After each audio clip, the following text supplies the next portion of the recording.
Oh, hi, what's up? My name is Black Diamond, and welcome back to my channel. And today we're gonna be checking out another video. Let's get into it.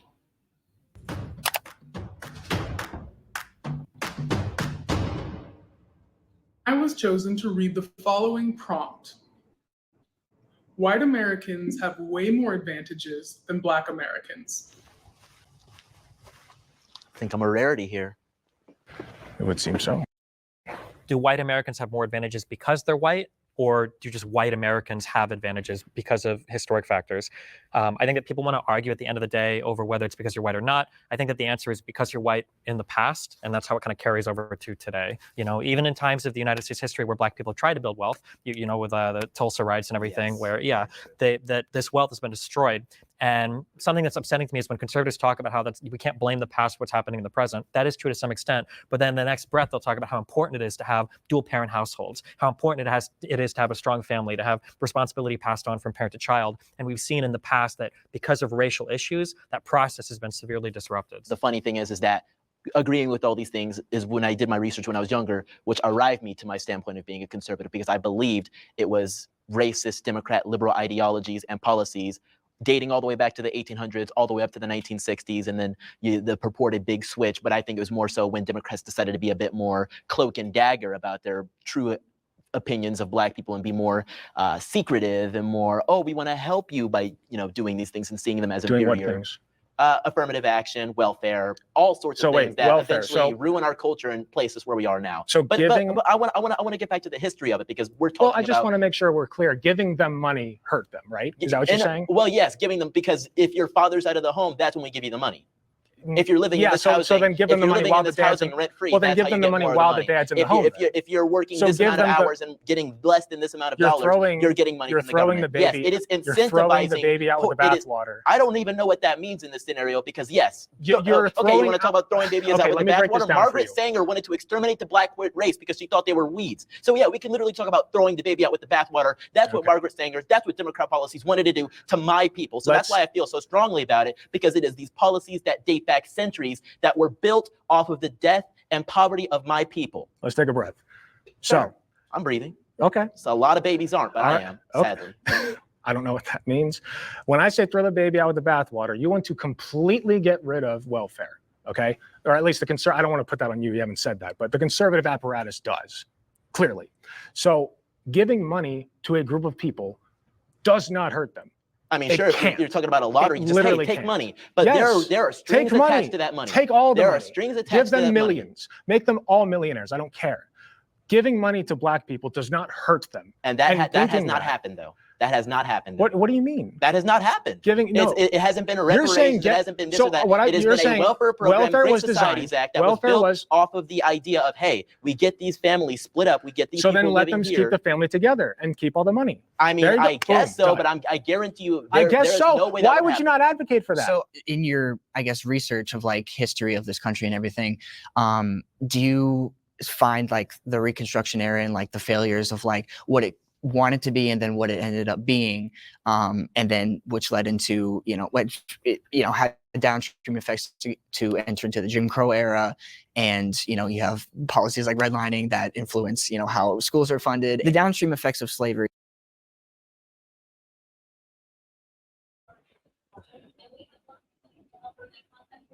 But see, the problem with that is it's basically the intention of what you're incentivizing them for.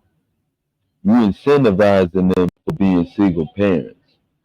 You're incentivizing them to not get married. Whenever you have to apply for for even things like food stamps and stuff like that, they always tend to count how many people are in your household and their income as well too. This is one of the ways that they can actually use to split up the family.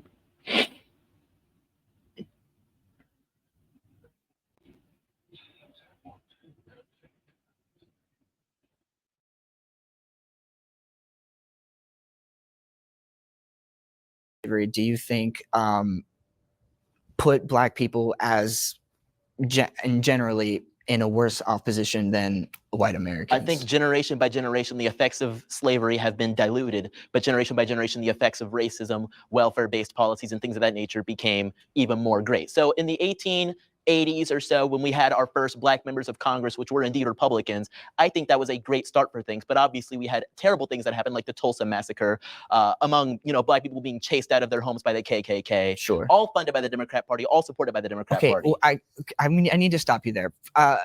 Can you attribute not to the party, but to the ideology? Because I think when you think, regardless of whatever the party switch was, traditionally conservative values did not that's more aligned with more racist policies It's in this very country. difficult to compare 2020's conservatism to 1880s conservatism. Oh, I was loving the 1v4. So personally, I feel like there's really only one thing that white people have a true advantage over Black people with, and it's that white people are less likely to be forced into a box. It happens with Black people onto other Black people, but it especially happens with white liberals onto Black conservatives, where we are told that we are supposed to think a certain way, be a certain way, and if we're not, then we're called all these names like etc. And the worst of all is bootlicker, because I hate when a white liberal tells me as a Black man that I'm a bootlicker, because then I ask, whose boot am I licking? Because you're telling me as a white person that me as a Black person that I'm licking your boot because I don't think in this box that you want me to frame my mentality in. That to me is real racism. And that's what we need to stop allowing to happen to us, because Black people are so quick now to not branch out and to have new ways of thinking, or to go into careers like agriculture and these other career paths that Black people don't typically get into. It's not because of racism stopping them from getting in there. It's because we're told for so long that you have to follow this path and you have to think a certain way. I think America is a great place for a Black person. I think I'm an American. Anything that's available to you is available to me and mine. I've personally never experienced white people having way more privileges than me. Like, I'm sure you could find certain institutions where Black people are treated differently, but in general, I'm liking this show. I'm liking this show a lot.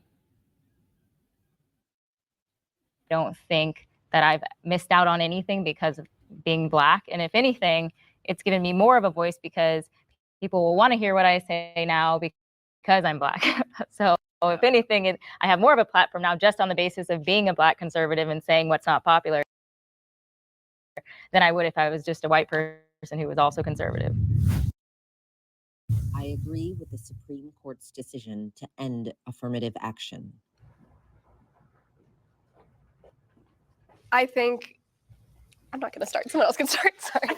I think affirmative action has served its purpose. I think that it was necessary for a particular time. And I think that every Black person knows how to get into college. Every Black, I mean, you can pull out the names,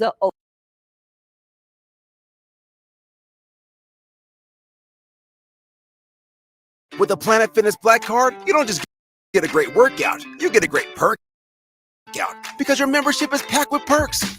Join for just $1 down and $24.99 a month. Deal ends August 15th. Get the PF Black Card for $1 down. No commitment. Cancel anytime.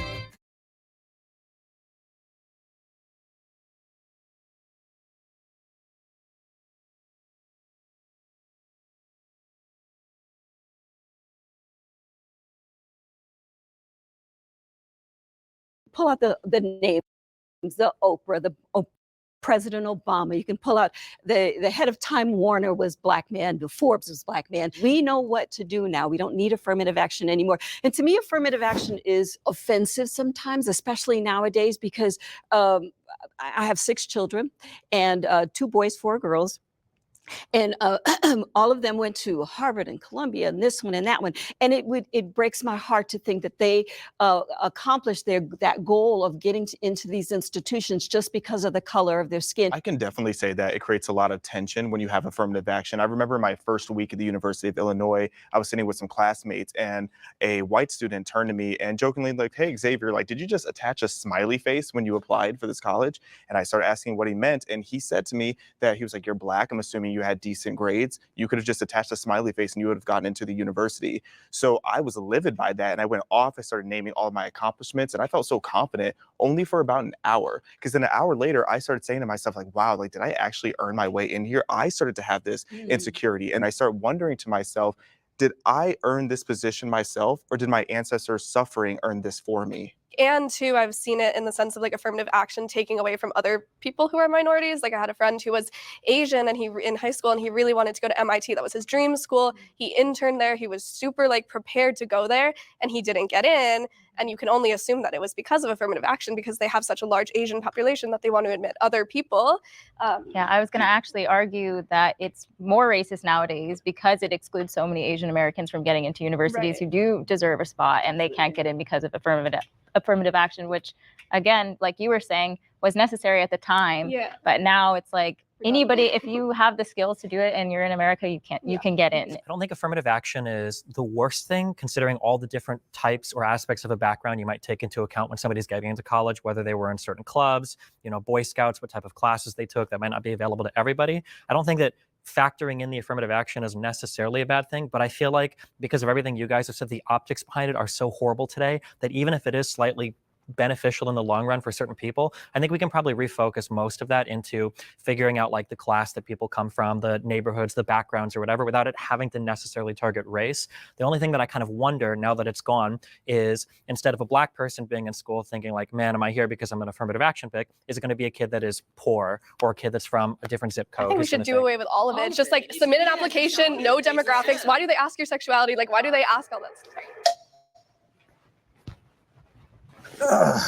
So, if affirmative action accomplished its purpose, why do we still see the disparities that we do in the professional workplace? If you average white, why we do, the reason why that is simply because nowadays everybody is only getting into the positions that they are in simply because of the color of the skin, not because of the qualifications. That's why it's becoming a problem now. It's the same reason why Tiffany Henyard was able to turn around and become the mayor of Dalton. It's actually one of the reasons why we have Fonnie Willis as a DA. It's actually one of the reasons why a former DA was able to run for president. See, the thing is, affirmative action goes a long way. It was needed at the time where it was needed, but now it's oversaturated. We don't need it anymore. Because now we see that the government is going to play off of that to get what they want. So now people are saying we need people who are qualified and have skills to be in these leadership positions.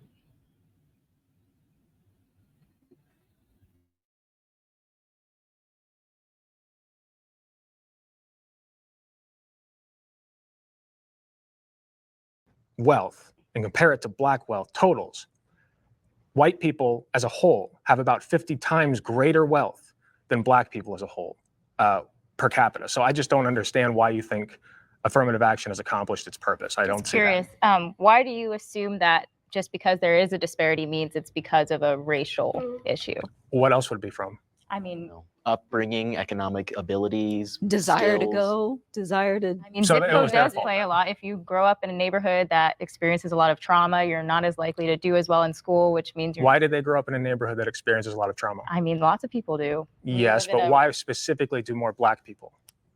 Government assistance programs. Government assistance programs, like what? Try redlining. I mean, you can go into that if you'd like to, but let's take a look at the Great Societies Act, which was created to kick black fathers out of the home and get black mothers on welfare assistance. These things aren't beneficial for economics. These things aren't beneficial for actually paving a way for success for black children and black families. I mean, reducing a 2-family household to a 1-family household isn't going to make them the richest man in the world. It isn't even going to get them out of high school. Nonetheless, the ability to even get to college. You mean Yeah, two-parent? the child, yes, but a two-parent household Yeah. in comparison to a one-parent household, that child is not going to be nearly as successful. That child is more disposed to being sent into prison by doing crimes or not doing very well in school. So how are they even supposed to get that, that wealth disparity shrunk if they aren't even able to get out of the community that is causing these problems for them? Something I think that this conversation illustrates is that like affirmative action is literally the very end of the line of a lot of different parts of a person's life. And by that point, trying to rectify all of the inequities that have existed, to try to remedy any of that at the very end with affirmative action, it might just be too broad a brush. And maybe we'd be better served focusing on the earlier issues than trying to throw a kid who maybe, can barely read at a 6th grade level into a college to hope that that's the thing that fixes the problem at the end of the line. I think affirmative action wasn't really supposed to like send kids to Harvard that weren't prepared to go to Harvard. I think that's quite a myth. In fact, I think those that have the qualities to get to Harvard were before affirmative action were just completely overlooked. Clarence Thomas is like the perfect example. Regardless of what you think about him, he was able to get to Harvard because of affirmative action, because it focused on finding people that were, again, like just overlooked for those. But things ended up changing. It morphed into something else. So what started out as a good program of giving all Black people or people with a lesser chance or lesser opportunity, it started out as that, and then it morphed and I'm not sure who morphed it, but it morphed into, okay, so now we have to have one Black, one Hispanic, one this, one that. That's not how that works. But hey, talk to the corporations, talk to the people who hire, talk to the board members who say we need to have a woman on the board, we need to have a Black on the board, we need to have a Latina, a Latinx, whatever on the board. So it morphed from helping us into now Tokenization. Yes. So you have to have one of this, one of that. Diversity. Well, when you start with a country where people only hire you if you're white, that's necessary. And I know that you said that it started good and then ended whatever. And I don't think that affirmative action was perfect by any measure, but we still see really, really bad inequalities. So if you're going to get rid of affirmative action, what's the replacement? Meritocracy. Is people need to. There's no meritocracy in this country. You look at Elon Musk, he's destroying Twitter. There's no meritocracy. That's ridiculous. Well, first thing I want to bounce back to is it's not a myth that there are like minorities that are being put into colleges that they're not ready for. If you look at a lot of these top universities, including Harvard, Yale, etc., you're going to see a lot of minorities on academic probation because they are being placed in universities that they are not ready for. They're not cut out for that just yet. And it even just makes sense if you look at how much they have to achieve. First of all, Elon Musk is not destroying Twitter. That's y'all idiots who want to sit there and post a lot of sex videos.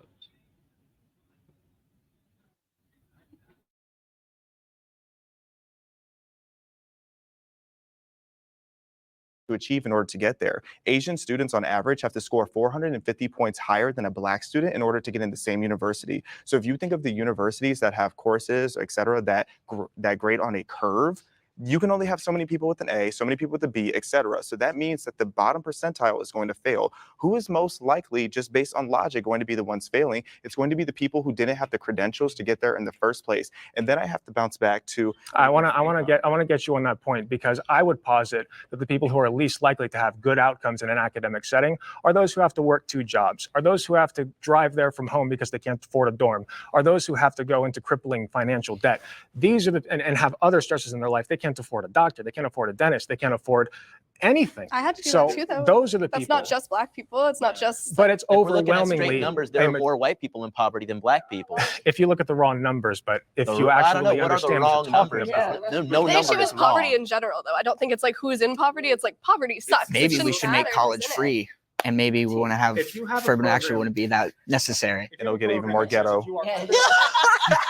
If you have a program that says if you are under a certain income level, this is how we'll help you, that will overwhelmingly help Black people at a far greater percentage than it will help white people. Trump supports Black lives. Step forward. Right up, please.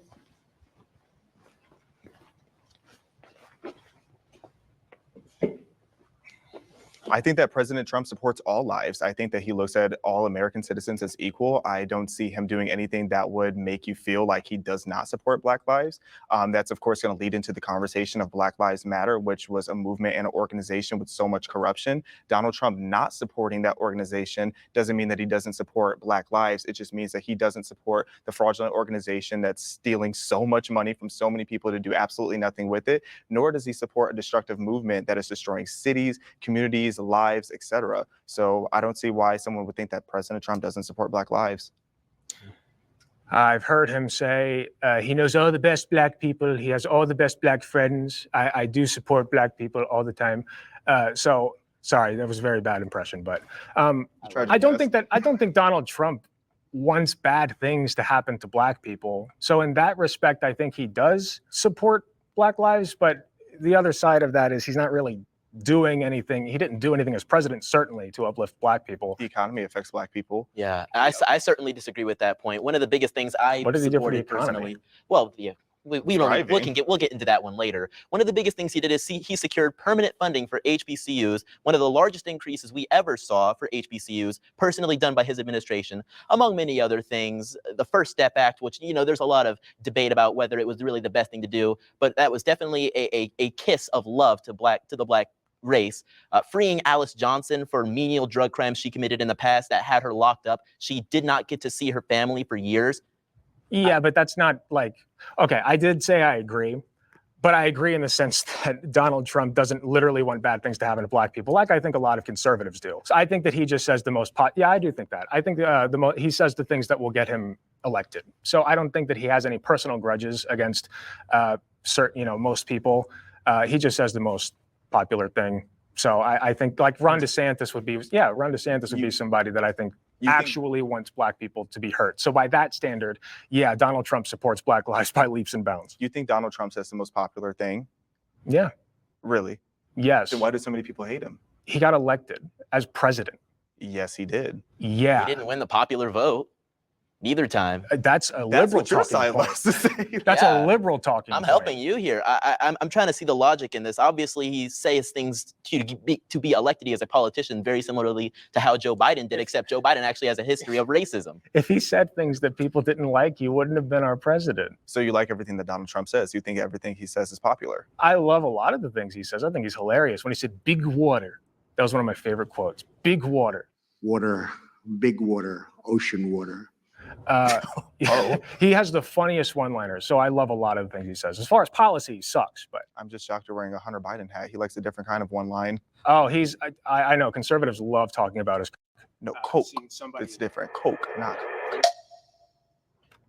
Trump is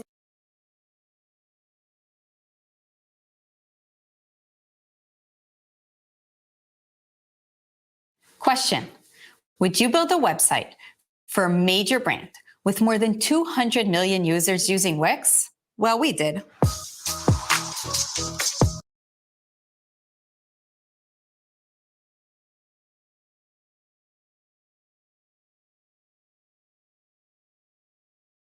Trump is less of the issue and more so the people that support him, like die hard. They facilitate that kind of like hate, I think, for a lot of people, not just Black people, but like. I mean, this man took out like a full page in a newspaper calling for the public execution of 5 Black kids. His hotels, all of his businesses have rampant history of denying Black people apartments or whatever. So I forgot about that. I should not have stepped forward. Look, I mean, Donald Trump cares about Donald Trump. So I don't think he really cares about anyone, I guess, unless you're like super rich or whatever. When you look at his history on racial issues, whether it's the shithole countries comment, the plethora of comments he made about Mexican people, just the comments he's made about Muslims, the idea that Trump cares at all about some particular racial minority, I think is a little bit silly. I think Trump will say whatever he needs to say to rile up his base and to get elected. I don't necessarily think those statements come from a place of hatred.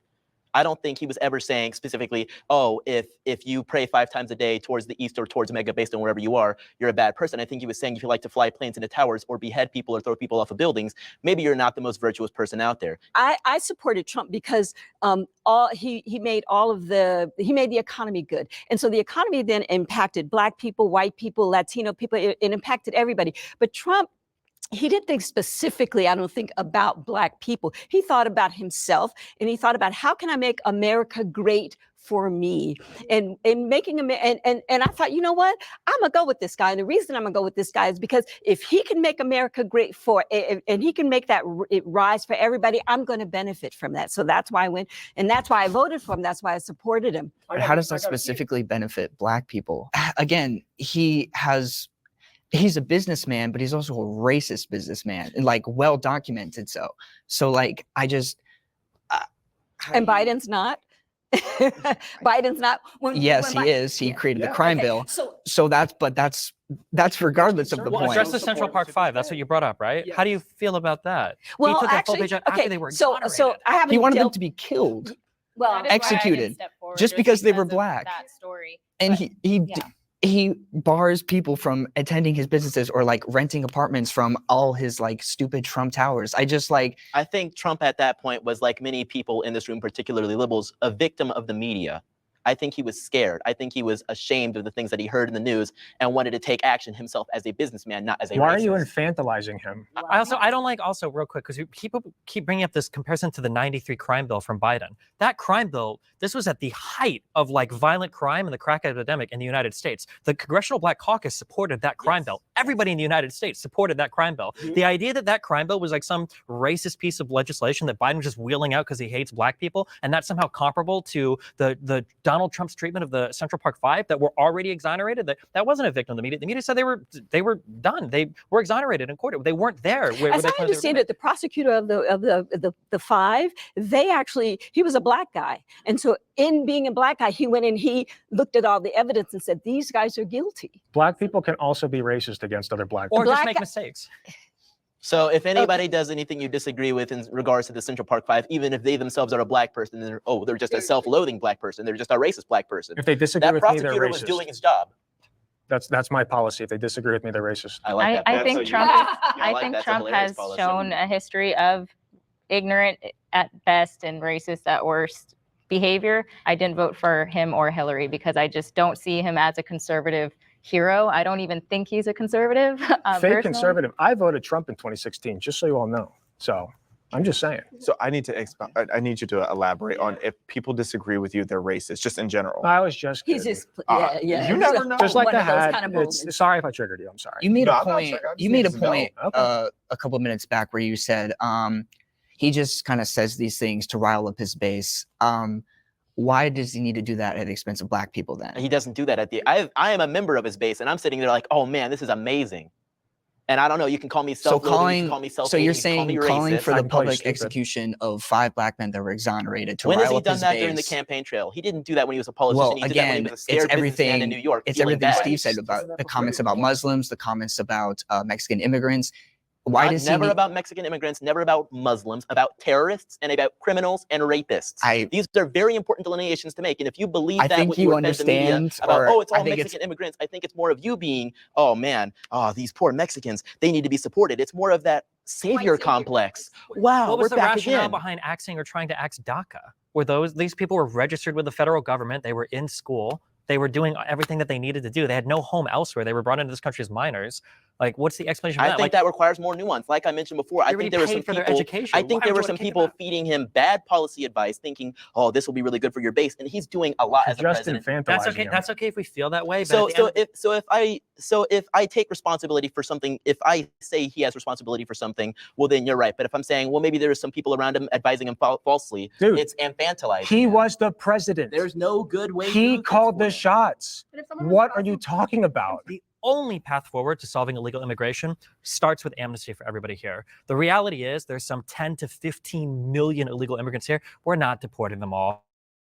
With the people who are already here, that's a lot more of a messy, nuanced conversation. But as far as people coming in, I do think we need stronger borders and actual like vetting happening. And I just want to say, in Ronald Reagan's day, he was given the promise. He said, look, if you go ahead and you pass this particular bill, we'll give these people amnesty and we're done. And it didn't happen. We didn't. Illegal immigration continued even after Reagan already said we will give these people amnesty. So that's why we get a burr up our butt, because he had already done it. Hopefully the devil's giving him amnesty. True. That's terrible. No, that's base. Thank you. Tasteless. Wow. Ninth circle, baby. My political beliefs have changed from the past. I grew up in a conservative household, actually, in Ohio. And my parents were always pretty political, so I always stayed political. I was very religious as a teenager. Sometime during college and then afterwards, especially during COVID, my sister actually indoctrinated me into a more leftist position. And I overcorrected a little bit. I started becoming pretty cringy as far as like, sit down and let the minorities all talk, right? Don't say anything, don't speak over them, etc. They would, it was like the whole, you can't speak over Candace Owens, even if she's literally a Nazi kind of thing. So I stand by that. So yeah, I kind of leveled out, thankfully, and I'm less cringe now. Did you? Are you? I cringed. This is leveled out. Imagine if we would have been here a year ago. I mean, maybe I am being cringe. Who cares? So I grew up conservative, but I did have more left-leaning ideas about like Black Lives Matter and critical race theory. And I was watching a lot of YouTube and, I did agree that Black people were oppressed and all of these different things and that we were kind of got the short end of the stick. And during 2020, when there was, everything crazy was happening, and I started organizing rallies against the mandates because I thought that they were just totally unconstitutional and un-American. And then George Floyd dies. And initially I was like enraged like everybody else. And then it started to become this weird, like, political like agenda masquerading or behind his face. Like the face of what was actually happening started to peel off. And I was like, oh, I mean, I would counter protest BLM activists at my town square when I lived in Texas. And they were some of the most just bitter, vile, horrible people you could ever meet. Meanwhile, like the Confederate group that would protest there against them also, they were like the nicest people ever to me, ironically. I grew up in a Democratic, not a Democratic household, but kind of apolitical, but everybody was Democrat. And then I got a job. And when I got a job and I saw all the taxes come out and I started looking to the left and to the right and going, oh, my money's whittling away over here. And I said, you know what? After Reagan, I'm just going to go ahead and declare myself a Republican. And I've been a Republican ever since. My mom is pretty liberal. She married my stepdad when I was like 15, 16 in high school. And he's super conservative, like loved Trump, diehard Trump fan. And they had a lot of like back and forth, hearing the two sides, like people who are on such polar opposites just like argue all the time about stuff, seeing that there's a lot of similarities in both sides, like the far radical left and the far radical right. They have a lot of similarities. They just don't want to come and like see it. I started off actually kind of similar to you. I went to a Jesuit high school. I grew up very conservative. My mom is Cuban, so ride or die Bush supporter, who is now a ride or die Trump supporter. I think the point of my life when I was the most like libertarian was probably the lowest point of my life financially. And I think it's because something that conservatives do really well is they make you feel like you can always like succeed as long as you work hard enough. And that's something that progressives and liberals suck at, that you're a victim of systemic racism, you're Black, so you're going to be discriminated against, you're a woman, so nobody's going to care about your feelings, et cetera, et cetera, et cetera. Whereas Republicans will tell you, listen, if you work hard, you can do whatever you want, like just as long as you're willing to put in the work. And I felt that way up to the moment where I was losing my house, where I had an ex-girlfriend that was pregnant, where I had been fired from my previous job. There was a whole bunch of horrible stuff going on in my life. And I very, very luckily got into online content creation.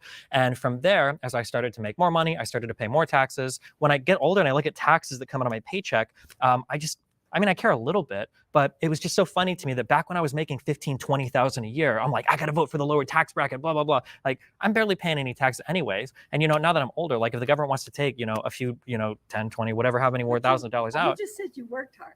I did, but I got very, very, very lucky doing so. Very lucky. Do you think it's just luck? It's not just luck, but the difference is that born into a wealthier family, you can make so many more mistakes in life. And when you're born poor, you get like one or two before your life is over. And that's really sad to me. Yeah, so I used to be a liberal. I voted for Bernie Sanders in 2016, as much as I regret that now.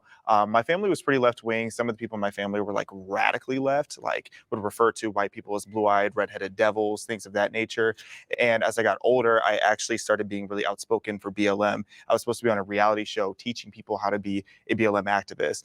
At the time, I did a deep dive on BLM and I started to realize all of these lies. So then I took a step back. I'm like, okay, what else am I being lied to about? And I started looking at the Democratic Party and questioning my own loyalty to being on the left. I personally think both sides tend to be racist in different ways. I don't think the government is on the side of the people in general. And that's just me being, a radical. When I was young, I used to jump for joy and say, oh yeah, Obama, black president, that's so amazing. He's the same color as me.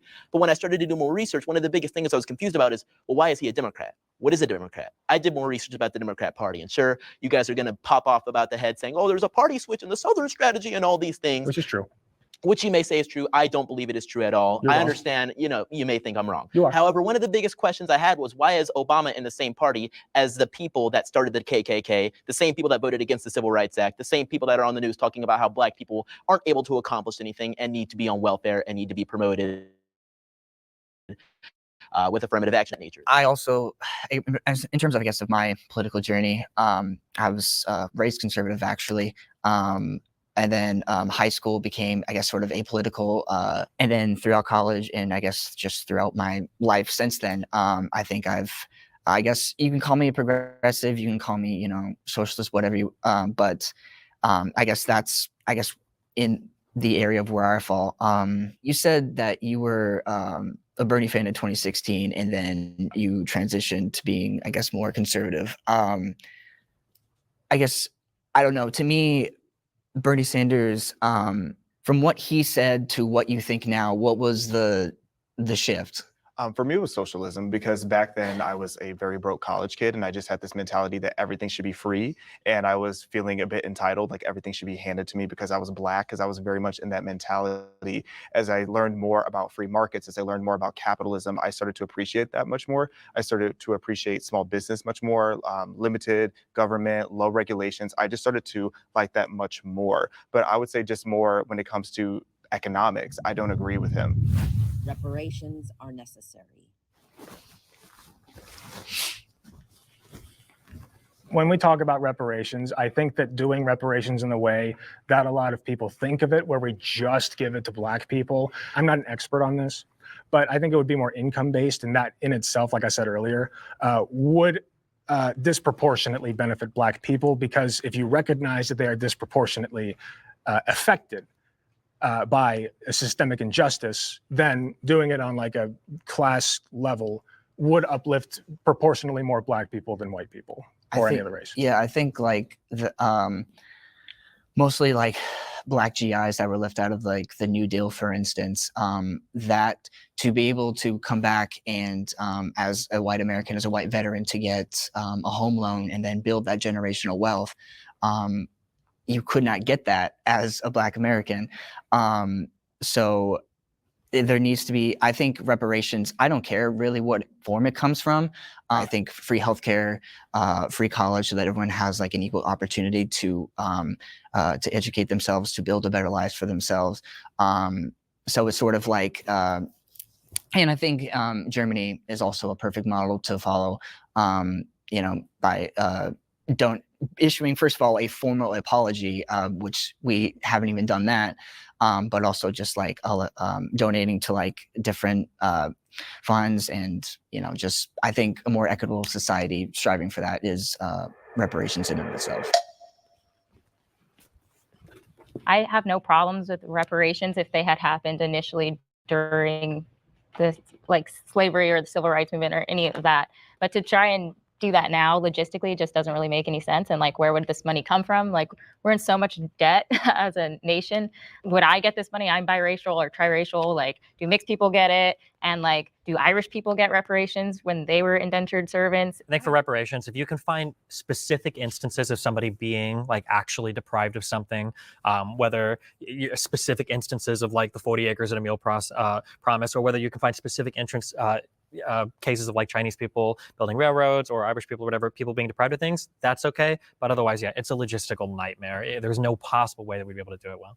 Yeah, America's unique because we have bent over backwards for decades now, putting minorities in a position of privilege. I feel like we have done so much to give back to the communities that were obviously wronged. And I agree with both of you. Like, had this happened a long time ago, I would understand it. If we had specific incidences that we could trace where people were just completely screwed over, I would respect it. But right now, I don't deserve a payment for something my great-great-great-great-grandparents went through. And I don't think that white people are responsible for paying that to me either. I know we don't want to use the word virtue signaling, but it's sort of like a bribe for a vote in a way, at least in my opinion. In states like California, where they've been throwing around the idea of, oh, we want to pay out this much money to every black citizen in there, in the state, it's like, Oh, are you serious? Because this is kind of like a joke, in my opinion. I think that if we impose impose reparations now, I think it would rip America apart. I think that we're already separated enough as it is, and now you're going to have people walking around going, "You owe me money. You owe me money. I'm not paying you any money." It would just really rip us apart. Giving somebody money doesn't mean anything if they don't know what to do with the money or how to handle the money.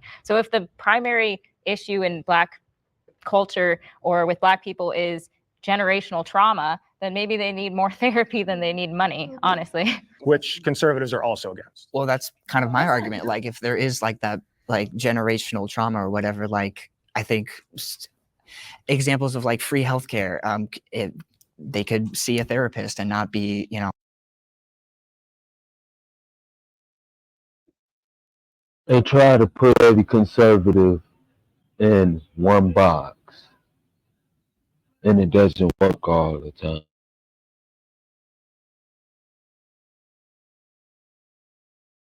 You know, fall into debt. And I think the argument of like the logistical nightmares of it, I think if we want to pay for something in this country, we usually find a way to do it, especially when it comes to the military. So, I mean, we pay for multi-billion-dollar jets all the time. It's not the dollars, it's who's supposed to get them. Not to attack progressives, but that is like the most progressive idea in the world. Is like, I can see the headlines like reparations voted on in Congress to be paid in the form of free therapy for people in the hood. That just sounds like the funniest thing in the world. But well, I also don't think it's going to come directly from like, you know, white person to Black person. Like, oh, your lineage affected his lineage. It is though. Like in San Francisco, they were going to raise the average family, or the average household in San Francisco was expected to pay $600,000 each with the $5 million per Black person proposal that they had. And I used to live in the San Francisco Bay Area, and I was repulsed by that because you have so many homeless veterans on the streets, and they were going to give Black people a home for as little as $1 just for being Black. Mind you, slavery wasn't even in California. So why that was going to be the case, like, I don't understand, but it's extremely unrealistic to think that the average family in San Francisco can afford that. That's because Newsom wants to get reelected. Okay, but you don't really care about homeless veterans, right? That's just you a don't support. idea. You don't know I feel like me. all your arguments are ad hominem. But you're here as a Literally every conservative. single one But ad you're here as a hominem. conservative.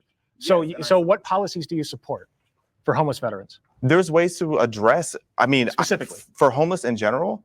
That's a whole different conversation. Yeah. Okay, let's say that we didn't find a middle ground in there. Yeah. All right. But that's a great ending note. White liberals have a savior complex.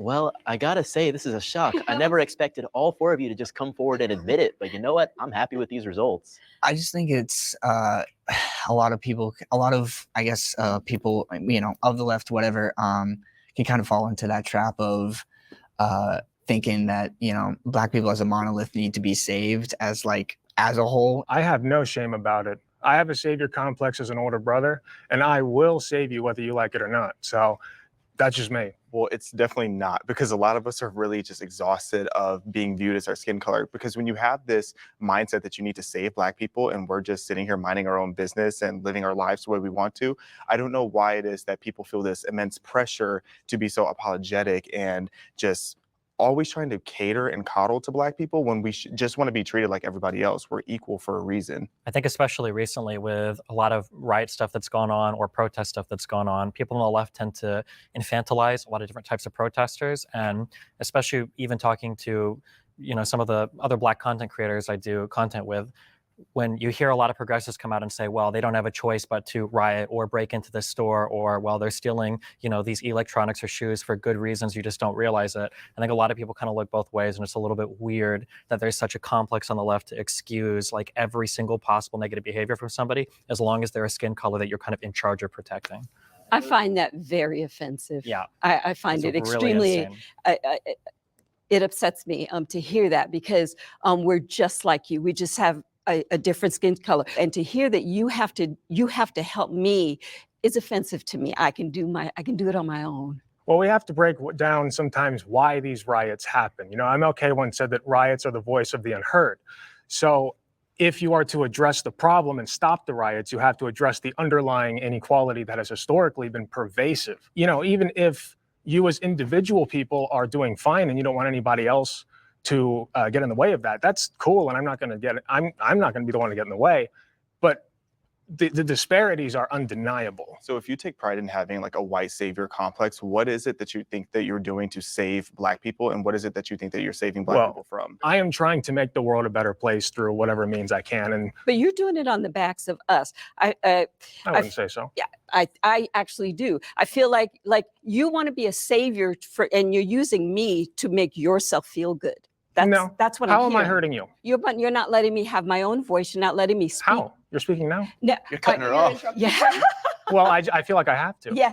Well, what's happening? I mean, you're speaking right now. You're speaking right now in this particular setting. But what you're saying is, like, you took it back to riots and so forth, and it makes it seem like the only way that we as Black people can have a voice is by riots, and then you need to come along and you need to say, okay, poor little Black child, let me help you, let me help you. That's offensive to me, and I feel like you're making yourself feel good about trying to help us, and it. I also think that, like, when we talk about damage, I think especially when it comes to a lot of the shoplifting stuff that's going on in certain cities, you get a lot of white people that live in nice suburbs saying things like shoplifting is no big deal, that's fine. And then you'll catch YouTube videos of them later on being in a Walgreens in like a shoddy neighborhood, and they're like, man, why is the deodorant behind a locked case? It's very easy to sit behind a gated community and say, oh, well, it's not a big deal.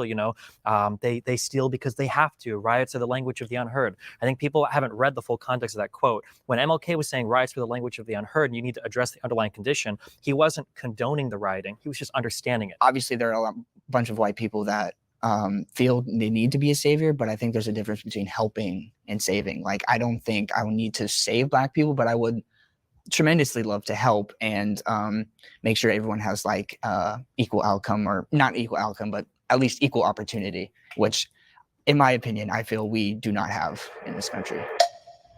This is awkward. Hi, guys. So I didn't step forward just because I don't want to broad brush all white liberals as having a white savior complex. I have experienced white liberals who do have that, and they're very unpleasant people. But I don't think every single white person who's a liberal or who is an activist for BLM or any of those things necessarily has a white savior complex. I think that there's a lot of white people who genuinely think that Black people are oppressed and they want to help, and that's what they're told. What it seems like to me, when most people have savior complex, regardless of whom they're trying to save, it's like they're taking real pain and real trauma and using that as a way to push this political agenda, but also to alleviate themselves of whatever guilt that they feel unnecessarily. Like, I don't know why a white person today would feel guilty for things that happened decades ago, let alone something that happened centuries ago. I've never seen a white person say, I personally feel guilty for slavery. Maybe they're out there, but I've never heard that. Yeah, in second grade, when they taught us about slavery, almost every kid in my classroom would spend their entire time looking at Black kids in that classroom. How was I supposed to not think, wow, these people are feeling guilty for something that they have no involvement in and I have no involvement in? Every kid in my classroom understood the context. People hate feeling uncomfortable, and obviously you don't want to feel like the bad guy. And so I feel like it comes from a place of like, oh, well, like, let me make sure that I'm different and like I'm showing you that I want to like help you, but it comes across like I think it can land very poorly. I'll tell you what, stop it.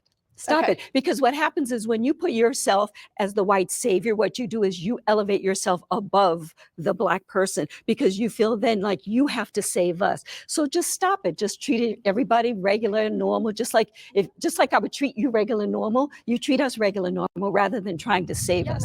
I just got one thing I wanted to bring up. So it's kind of like, in a way, you looking down.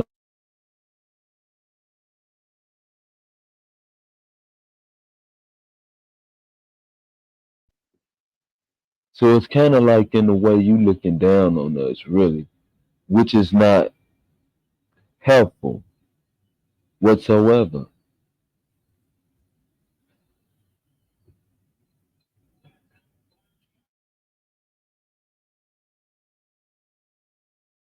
Up earlier about taxes, because you were saying that you had your job and you were talking about how like you get the tax every time and you're like seeing your tax go up. I worked in nursing homes in 2020 COVID. The last thing that was on my mind when I watched 60 and 70-year-olds on their deathbeds suffocating to death was taxes. I was worried about healthcare. I didn't give a shit about taxes in that time. So When I go to work every day, that's what I see. That's what I want to fix. I see you once again elevating yourself above the rest of us, and particularly at me, a white man elevating himself above a black person. He called me a bootlicker. He called me a bootlicker. Oh no, I triggered them all. I'm sorry. I'm sorry. I'm not triggered. I'm chilling, buddy. So what I hope comes out of this conversation is that we're all Americans, and because we're all Americans, we know that America has a bunch of problems, and I think every person here wants to solve the problems, and I think everybody's bringing what they have to the table with their ideas on how to get us to unify. This kind of stuff, right? But you got something in there. Hopefully, I mean, I'm going to give you the benefit of the doubt that you have something in there that's redeeming about you that would bring all of Americans together. So I hope that we end on the note of American. UNITY. I would like to say we're all made in the image of God, and so we're all have our inherent worth just because we're made in His image, and we should treat each other as fellow image bearers, not just by the color of our skin. I mean, as Martin Luther King said. He also did not like capitalism. I think something that's really challenging, I've definitely been guilty in the past of throwing around the Uncle Tom word. I used to be hardcore progressive. I'm still relatively progressive. But something that I've learned as time has gone on is being a white person isolates you from a lot of the different types of racial struggles that people go through. And those struggles can take a lot of different forms. Not just, was my ancestor a slave, and not just is my culture bad, but sometimes in the way that, people grow and develop, right? Like, am I actually choosing these political beliefs because they mean something to me, or is it because I'm Black or my parents are Black? If I speak a certain way, am I betraying my race? If I am a political orientation, am I a bootlicker? And I think that it's important when you're coming from a progressive point of view to understand that even though there are conservatives that are Black people, you have to treat them as individuals and not just come at it with this, like, you're Black, you're a conservative, therefore here's like 6 or 7 different slurs that I can use against you, but they're approved because I happen to be on the progressive side.